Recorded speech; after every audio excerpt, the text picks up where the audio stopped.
ቤተሰቦቼ ሰላማችሁ ብዝት ይበልልኝ በያላችሁበት። እንግዲህ ዛሬ ሁለተኛ ቀን ነው በቪዲዮ የመጣሁላችሁ። ዛሬ ሁለተኛ ቀን ይዤላችሁ የመጣሁት ደግሞ አንድ ግጥም ርዕስ አለኝ ማለት ነው። ርዕሱም ደግሞ ይኸው በደብተር ጽፌ ይዤዋለሁ።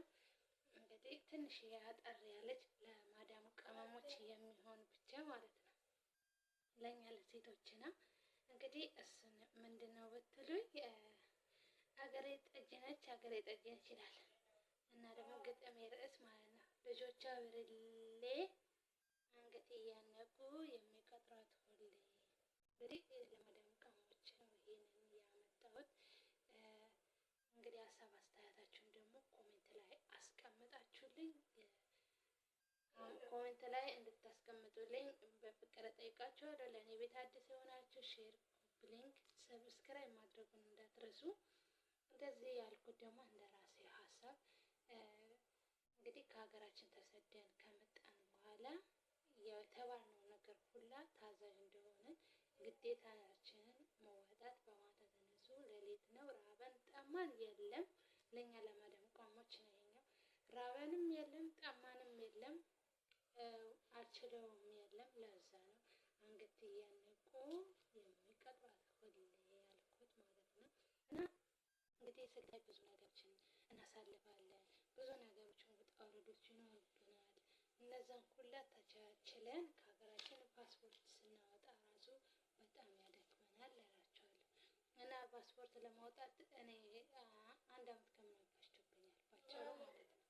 ወደዚህ ለማምጣት ብዬ ረጅም ጊዜ ፈጅቶብኛል። ከመጣሁኝም በኋላ ደግሞ እንግዲህ አልሐምዱሊላህ ማለት ነው ሁሉንም ነገር ጠንካራ ሆኖ ማለፍ፣ ጥንካሬ ለራስ አስፈላጊ መሆኑ፣ አንዳንድ ነገሮችንም እንደዚህ ሚዲያ ብዙ ነገር ያስተምሩናል።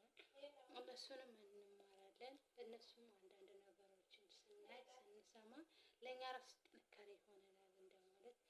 እንግዲህ አሁን ደግሞ እኔ ማበረቻቻ ኮሜንት፣ ላይክ ማድረጉን እንዳትረሱ በፍቅር ጠይቃችኋለሁ። እንድታበረታቱኝ ማለት ነው።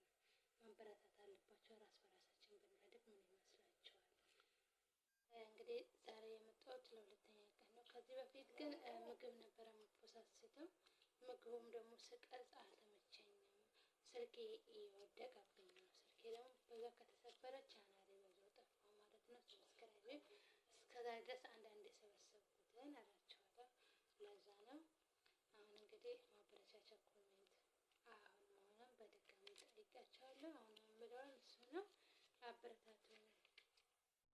ሰብስክራይብ ሼር ማድረጉን ወደኋላ አትበሉ።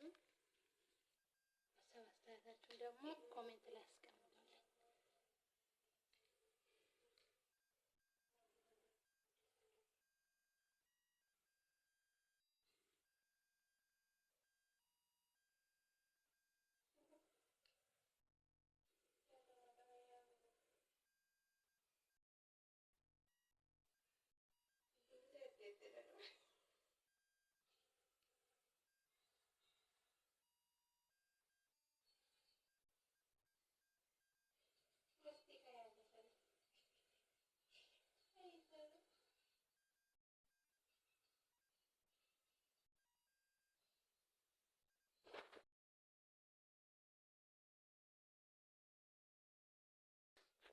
መልካም ቆይታ ይሆንላችሁ። የዛሬ ቆይታችን ይሄን ይመስላል።